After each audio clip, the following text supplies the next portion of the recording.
दाता भला करे। मैं आप जी के साथ जो इस सीरीज पे चर्चा कर रहा हूँ, इस बात को समझने के लिए मैं आपसे ये कहता हूँ कि एक जो मैंने पहला प्रथम चरण जो दिया था इस आध्यात्मिक यात्रा के ऊपर सुचारू रूप से चलने के लिए जो मैंने वो दिया था, उसको आप में से बहुत कम साथियों ने सुना है। लेकिन जो दूसरा कदम है उसको बहुत जो है वो व्यूज मिले हैं, यानी अच्छा लगा तो आगे शायद फॉरवर्ड किया होगा या शेयर किया होगा। देखिए, कहीं ऊंचाई पे चढ़ना है तो अगर पहला कदम मजबूती से टिक गया, पुराने ज़माने में बांस की सीढ़ी होती थी तो उसके ऊपर चढ़ते थे तो पहले पायदान पे चढ़ के थोड़ा हिल के देखते थे कि इसके जो पैर हैं बांस के वो ज़मीन पे ठीक से टिके हुए हैं, मैं ऊपर चढ़ जाऊं। सो इसलिए उसको आप जो है ना वो दोबारा सुनिए। और मुझे ये कहना है कि जो मैंने पिछली ऑडियो में आप जी के साथ त्रिकुटी और भंवर गुफा का जिक्र किया था, उसमें मैंने ये कहा था कि सूक्ष्म नारी वो चलती है और कुंडली उसके पीछे पीछे आती है।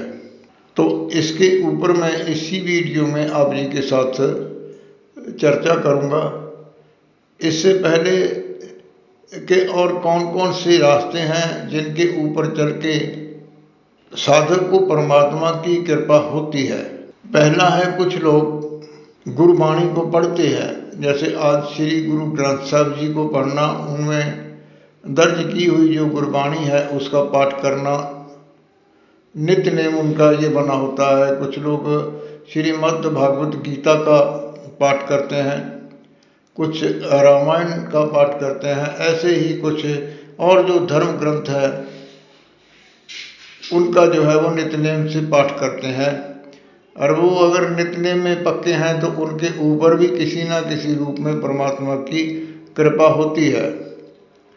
और दूसरा है जप। बहुत से लोग ऐसे हैं जो पढ़ी हुई वाणी को बार बार याद करते हैं, गुनगुनाते रहते हैं, जप करते हैं, किसी अक्षर का जप करते हैं, माला से करते हैं या मुंह जबानी करते हैं, लेकिन वो जप करते हैं वो और कुछ नहीं सोचते, ना ही और कुछ विचार करते हैं। उनके मन में यही होता है कि मुझे 1 घंटा 2 घंटे या 3 घंटे या 4 घंटे उन्होंने समय बांधा होता है कि मुझे इस समय में सुबह, इस समय में शाम को बैठकर उस परमेश्वर के नाम का जप करना है। उनके ऊपर भी किसी न किसी रूप से परमेश्वर की कृपा होती है। इसके लिए मैं यहाँ एक छोटी सी बात कहूँगा कि हमारे एक मित्र थे, वो राम का जाप करते थे और दिन में वो बहुत ज़्यादा जाप करते थे, यानी 20,000 से लेके कभी 1 लाख तक भी एक दिन में वो जप करते थे। लेकिन वो इसके आगे नहीं सोचते थे, ना ही कुछ और वो करते थे। उनके ऊपर परमेश्वर ने कृपा की। जो लोगों के घरों में या लोगों के ऊपर ये ऊपरी छाया का होता है या कोई तांत्रिक को बाहर कर देते हैं, तो वो जिस घर में ऐसी बात होती तो वो मेरे साथी चले जाते वहाँ, तो उस घर में जो है ना वो प्रेत का साया जो है ना वो निकल जाता था। यानी मेरे कहने का मतलब है कि अपने नियम में जो पक्का है ना उसके ऊपर परमेश्वर की कृपा जरूर होती है। और उसके बाद आता है कि लोग सिमरन करते हैं, ध्यान करते हैं। यहाँ मैं कह रहा हूँ कि ध्यान करते हैं। ध्यान करने का मतलब ये है कि वो अपने शरीर के किसी न किसी केंद्र पे जो है वो अपनी जो कंसंट्रेशन करते हैं, एकाग्रता पूरी करते हैं, ध्यान करते हैं। और विशेषकर बहुत से जो ऐसे साधक हैं जो नाभि पर जो है वो अपना ध्यान टिकाते हैं और वहीं से सिमरन शुरू करते हैं। तो उनको कहा गया है कि नाभि से अगर आपका कनेक्शन जुड़ जाता है तो आप अपने सारे शरीर से जुड़ जाते हैं, क्योंकि नाभि में जो नाड़ियों का गुच्छा है वो सारे शरीर में उसका फैला हुआ है। और वो जो सिमरन करते हैं उनके ऊपर भी परमेश्वर की कृपा होती है। कुछ को तो ऐसे होता है कि नाभि से कुछ उठा और ऊपर को चला गया, यानी कोई ऊर्जा उठती है ऊपर सर तक आती है। कुछ को ऐसा होता है कि तेज रोशनी का प्रकाश एक, जैसे हम लोग कहते हैं कि चिंगारियों की तरह उनको ऐसे लगता है कि यहाँ से कुछ उठा है ऊपर को आ गया। और कुछ को जो है ना वो प्रकाश भी दिखने लगता है।